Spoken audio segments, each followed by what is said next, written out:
Hello. Good to see you. Alright there, Revenants, welcome back to Code Vein in the Road to 100, where today we are here in the Memories, and we are going to be heading over to fight the Queen's Knight. Now, the cool thing about this setup here is that you have two options. One, you can go the normal mobility route, or take a little bit of a damage hit and go the quick mobility route. Either one is completely affordable for what we are going to do here, and either one is acceptable. However, the Nagamukuro has more Ichor drain by just a little bit here. So if we get this going, you can see 1.08, and here we're at 1.13. So the Nagamukuro has more damage and more Ichor recovery. However, it is slash damage, and the giant hammer here is fire and crush. So this is nice to have an element with you, especially during the Queen's Knight fight, because we can do the charge attack, get that 5% going, switch over to the Nagamukuro, and you can see that the blade is still powered up with the fire buff. So that's just something else to take note of as we go along here. Now, we will be kind of following the same dynamic as yesterday, except we are fitting in with a poison mentality now. And the cool thing about this is that it recovers Ichor for us along the way. We are almost identical to what Isis has here. As you can see, our Dex, Mind, and Willpower is all the same. The only thing is that Isis does get us a little bit more of everything else, all the extra peripherals, but Darkseeker has a higher weight limit. As you can see here, we are at 68 weight, and we have quick mobility with a massive hammer, and it has a beautiful knockdown built into it there. And it is really, really, really great. So we will run the majority of this area with the Hellfire Hammer and the poison on it, as well as the fire. And we will be dodging in and out of combat and trying to stay in combat as well with the Shifting and Vanishing Hollow. Now, Vanishing Hollow is pretty weird because it does have a 5-second cooldown, and it costs 2 Ichor, which is a little bit strange and odd compared to what we have going on in this entire playthrough here, because we want to go fast and everything, right? But the reality is that unfortunately, we can't go super fast with a huge giant hammer like this, so we do with what we will. And you can see there that we are getting Ichor now. Well, you can't see that really.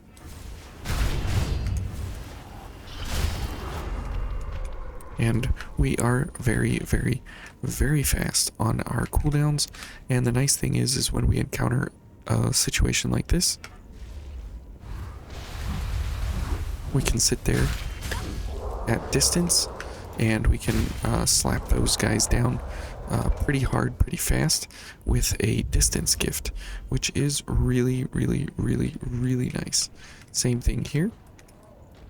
We can just go ahead and give this guy a little bit of an attack there, kill off the gunner, so we don't have to worry about any gunners. So we'll get this guy excited, and then we will go for a charge attack here. Oh, and we completely missed, and we completely missed the launch attack somehow. I thought that I had the shift button pressed, but the cool thing is that even though this is really fast for a hammer, because when you play a hammer, everything is typically like this: 1, 2, 3, 4, and I'm out of stamina, so I have to back up. And now I have stamina again, and now I can do something else. So that's typically how a hammer build will go. Not all the time, but as you've seen, some of the wild and crazy hammer builds here on the channel. The nice thing about this one is that we can do some things like this.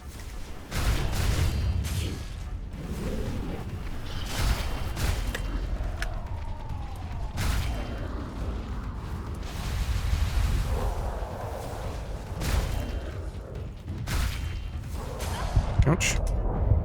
Okay, and I don't even know what's happening there. But you can see that you can get in and out of different situations there pretty fast, pretty nimbly, pretty agilely.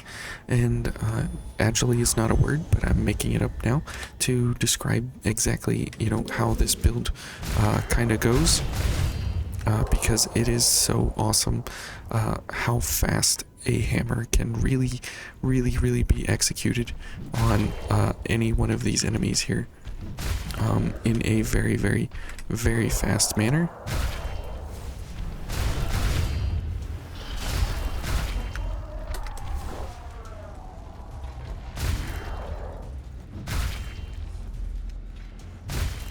There we go. And it's just that easy, right? So that is the really awesome part about this build, is that you really do have a whole lot of flexibility on how to play with each of these individual enemy encounters, and you can play some pretty crazy fast skills here, and you can kind of do things that you wouldn't normally do with any other weapon type. Whoops.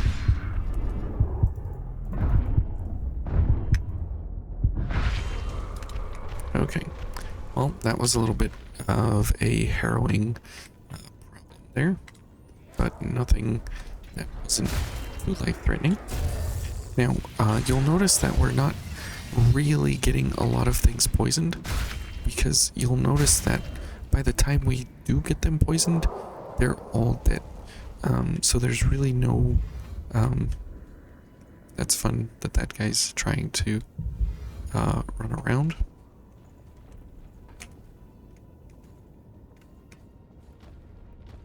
Okay, let's just go ahead and bonk him on the head.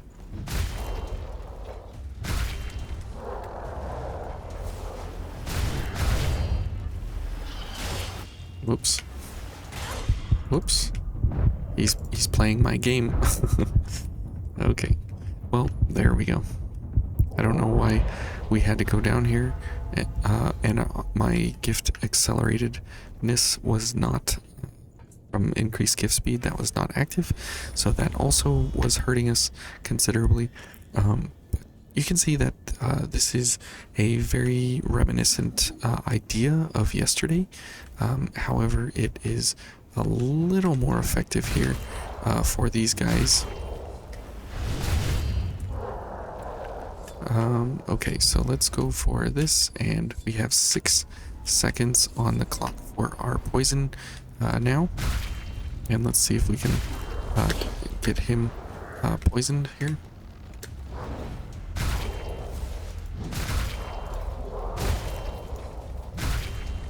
Okay, good.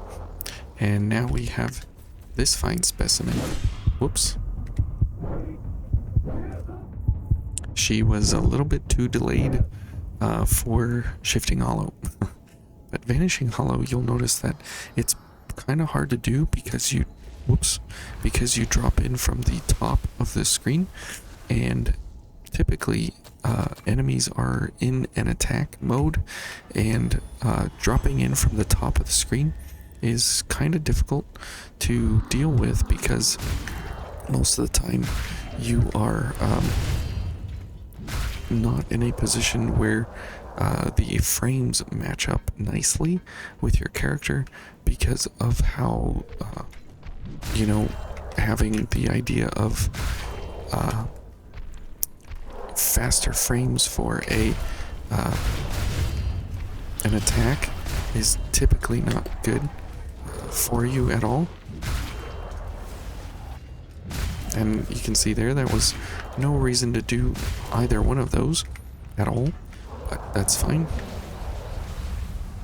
Okay, so let's go for this fella and let's just go for some backstabs. If that guy gets excited and runs over here, we will. Okay, we'll take care of him. And most of the time, your ability to use Shifting Hollow is how you want to go about things. And as you can see there, if you wait through their attack string, things can work out very, very well. Okay, now this guy, we'll just backstab him to make sure that we have plenty of Ichor for the next area. And you can see the very, very, very long... Okay, that guy's all excited about coming up here. You can see the long cooldowns and everything. They do hurt us a little bit here, but it's nothing too crazy that we can't handle.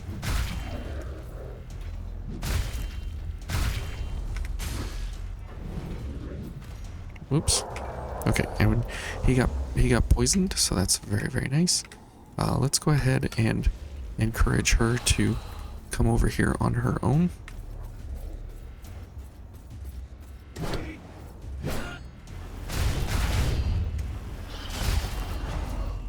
Okay, and then we'll just run to the missile since there's nothing exciting there to think about because we will probably die right here anyways. Oh, okay, I guess not. Great. Okay, so as we move on to get the key, there is this room of death up here where there are 4 enemies all at once that jump you on activation of the room. It is typically insanely hard, but because we can like dodge in and out with our gifts here and such, and we have a gigantic AoE, we can put that off pretty quick. Okay.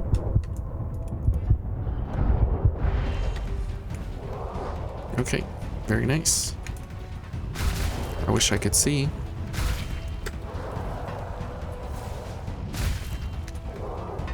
Okay, so not the greatest of kills that you've ever seen on a room of 4 enemies. However, with the gifts that we do have, again, we are running very low defense here on the Ivory Grace, so it is really important that we take advantage of each and every situation, you know. We are not taking advantage of too many situations here because we don't really have a lot of poison going on, and blood draining venom is not really the star of the show here, right? Okay. Whoa. In fact, we are getting killed by dogs, even though I was in the first swing of the gift. It's just that's how fast dogs react. They are a little bit broken in that regard, in how fast they can produce a status effect on you, and it can be pretty detrimental. Okay, so let's try this again here, aside from the dog catastrophe. Now, the Queen's Knight is an extra special, wonderful fight for this kind of setup here, because it is very, very fast-paced, and, you know, whoops, okay, and very, very exciting for sure. Okay, there we go. That is a great way to go about getting these guys taken care of. That is what I was kind of hoping for the first time. You get them all bunched up and then you take them all out very, very fast. So with Bridge to Glory running here, we're at 1856 and 2038. So some pretty average numbers here, but whoops. But they're still pretty good that you can actually, you know, kind of make some damage happen. Okay. Whoa. Okay. Okay, and if you don't know what happened there, lots of shifting hollow, vanishing hollow, and then when in the first strike of Dragon Lunge, you actually angle your body down, and she couldn't hit me during that lower animation portion, and her sword swung right up over top of me. Okay, come here, dog. Whoops. And we're dead again, because dogs.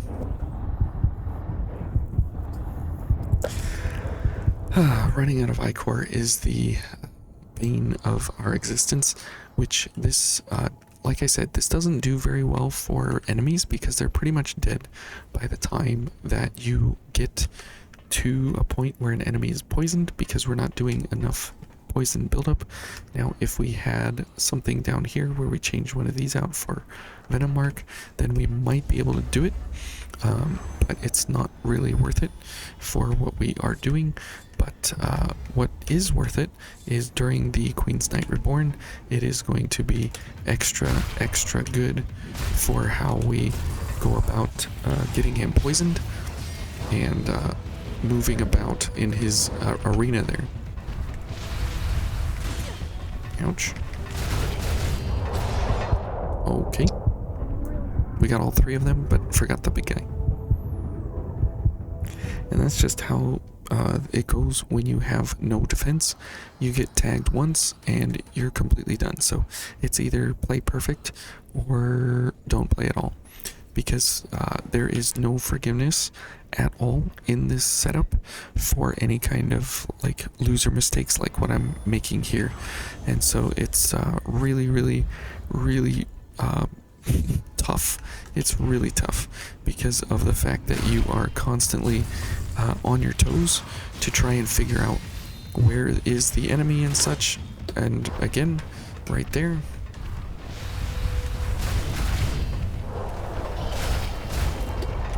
Okay, there's 3 of them. And 4. Okay, good. Okay. Ooh. Now we have 7 Ichor, so it will be in our best interest to try and kill this next enemy with just regular attacks. And so let's see if we can just go ahead and knock her down. Whoops. Nope.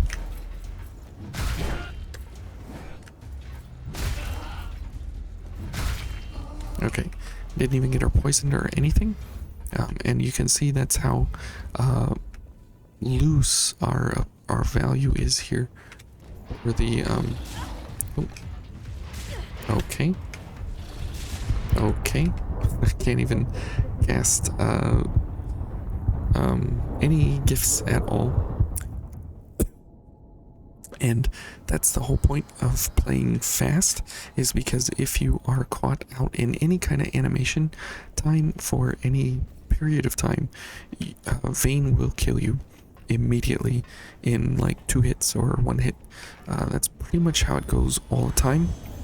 Here on max difficulty, there is no forgiveness of any kind to make any kinds of mistakes ever. Okay, let's back up. I can't see.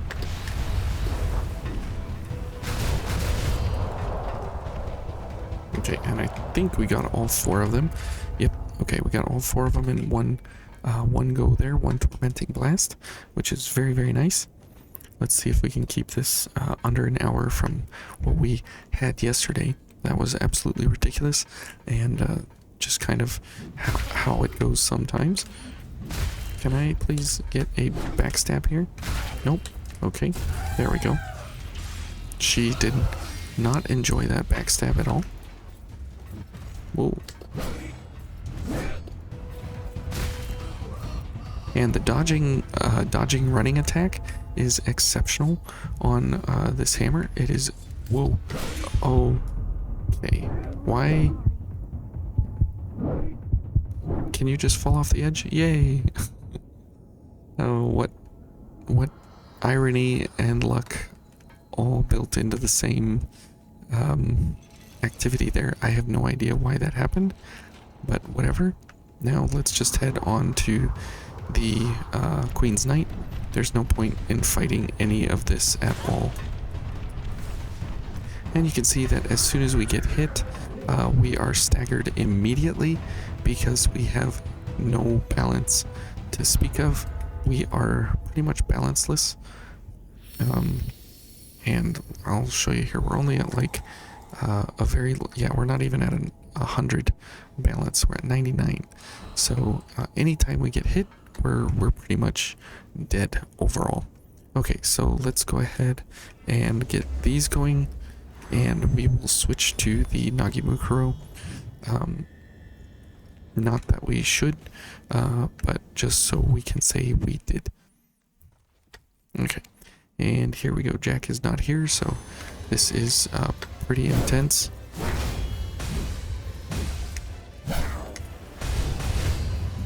Oh, okay.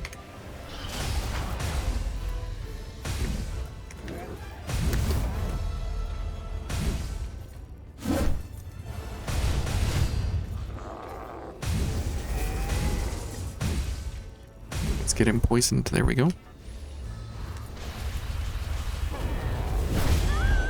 And shifting or vanishing hollow, not a great idea because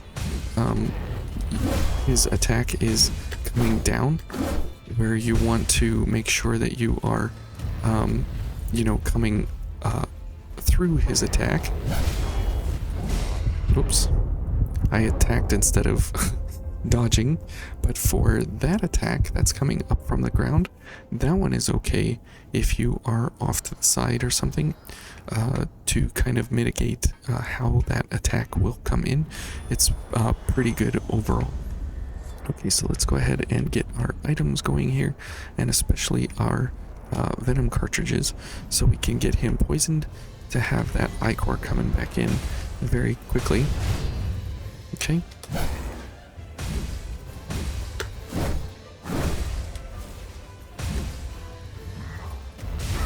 Whoops, I did not dodge.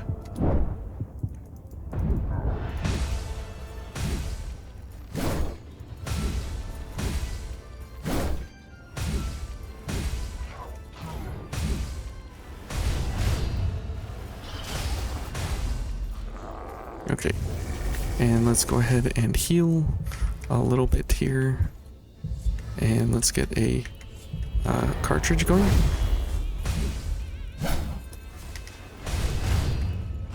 Oh, okay.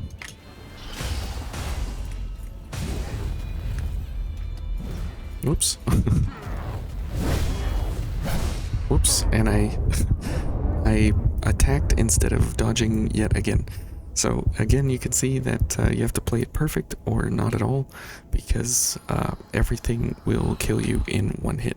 But you can see that we have a very, very, very fun, fast-paced, accelerating kind of attack pattern here, which is great because most of the time, you can't get close to these guys. And you see how fast that was, and he's already poisoned, which is awesome. And we couldn't get out of that one. Okay, so let's go for some healing. And let's see. Dodge. Okay. And that one, just a regular dodge, is completely fine.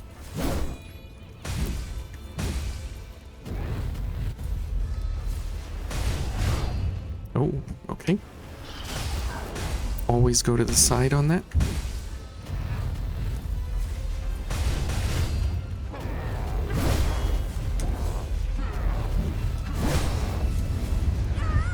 And I got hit by the blast. So that's the point where instead of going for Shifting Hollow, you go for Vanishing Hollow, because then you don't get hit by the blast. But it all has to do with the frames of how fast the hollows are actually activating, because most of the time you don't want to be using the hollows with accelerated gifts, but it does make you very fast in how you engage with this guy. Oh, okay. Easy.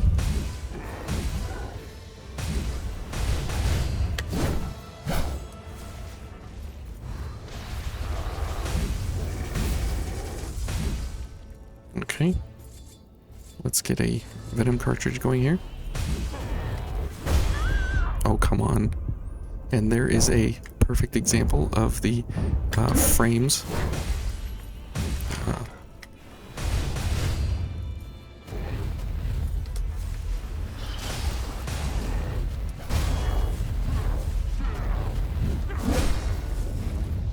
Okay. Oops. And I was pressing it. That one should have been a Vanishing Hollow. So Shifting Hollow is great for any attacks that are coming towards you, and Vanishing Hollow is good for any attacks that are like coming in big AoEs and stuff, because they do have different invincibility frame windows, and I prefer Shifting Hollow, but you know, either one is good. Yep. And see, because we are accelerating these hollows, we have a real hard time with how to get away from the double spin, because it's 2 attacks in 1 attack. So if we dodge one of them, we want to be invincible for both attacks, but we don't have enough frames of invincibility. We have enough frames for 1 attack because of how fast our gift actions are, because of all of the accelerators that we have going here.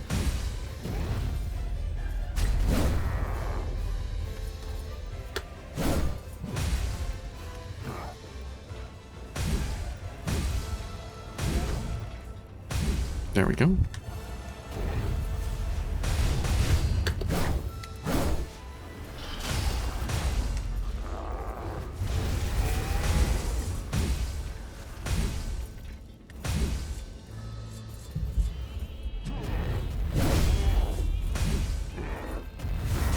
Yep, and that is too tough.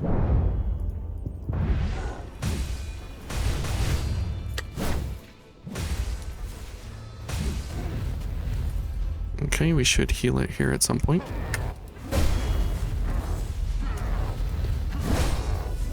Okay, that's a good time to heal.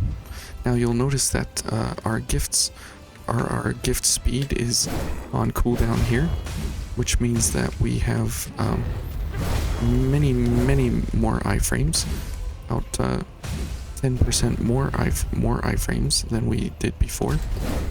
Okay, let's go ahead and heal again. Oh boy, here he comes. We're dead. Yep. I realized at the last second that he was teleporting straight up into the air for the slam, but oh well. Okay. The Queen's Knight is always an exhilarating fight, no matter how you go about it.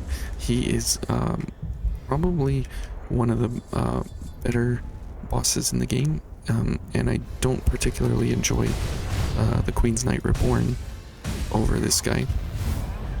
So just dodge backwards when he's doing the double.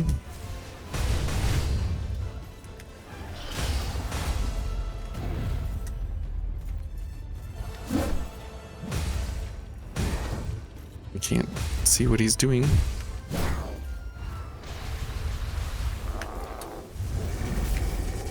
Okay, we gotta get him poisoned like now.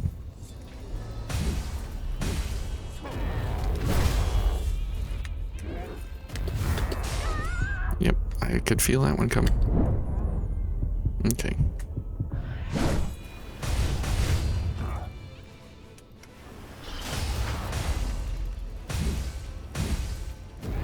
Whoa. He just like almost jumped off the edge. And oh boy. Well, that was unfortunate. His explosion caught me in a position where I had to dodge to the right or left, and I chose to dodge forward. Decision making in a pinch, not my strong suit. I like to plan things, and this guy is making me react, and that is the worst thing he could make me do right now. So we will stay on the venom cartridge, because we have to kind of work at a disadvantage here.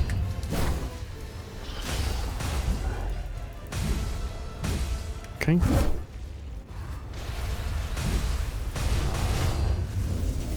Oh, he's already poisoned. Never mind. So you can see that the Ichor is ticking up here, which is very nice. Okay. Let's stay away for now.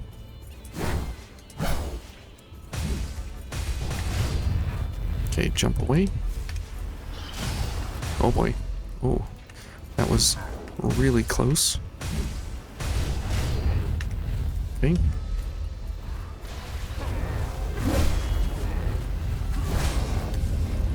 Okay, good. We made the right choice there.